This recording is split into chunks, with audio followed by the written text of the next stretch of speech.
د اختر ورځ وه د دواړو جهانو سردار مبارک د اختر منزل روانو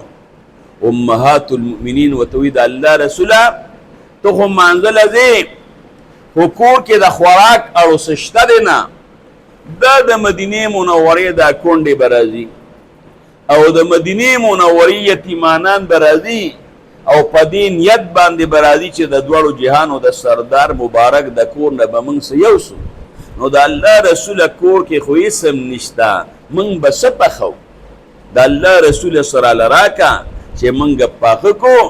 د مدینې منورې کونډې راځي چې هغوی له ورکو یتیمانانو له ورکو د دواړو جهانو سردار مبارک ورته وایي وایي دې وخت کې ما سره هېڅ هم نشته د اختر مبارکه ورځ ده او د دواړو جهانو د سردار مبارک ګڼې بیبیانې دي یو بیبي کرم څه نشته پاک پیغمبر مبارک د اختر منزل روان شو چې کله د اختر د منزل نه راغی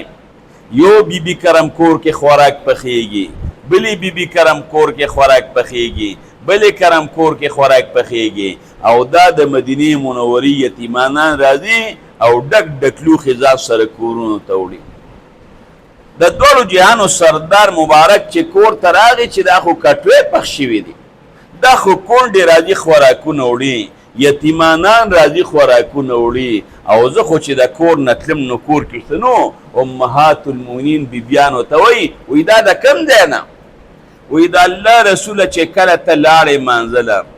حضرت عثمان رضی الله عنه په ډېر اوښانو باندې سامان بار کړی غوړي پکې وو اوړه پکې وو نور چیزونه پکې وو او ستا هرې بیبیلې په اوښ باندې یو یو ډک ډک بار راوړو یوې ته یې وغورځو بلې ته یې وغورځو بلې ته یې وغورځو بلې ته یې وغورځو هغه راغې دا دې پخېږي او د مدینې منورې کونډې او یتیمانان وړي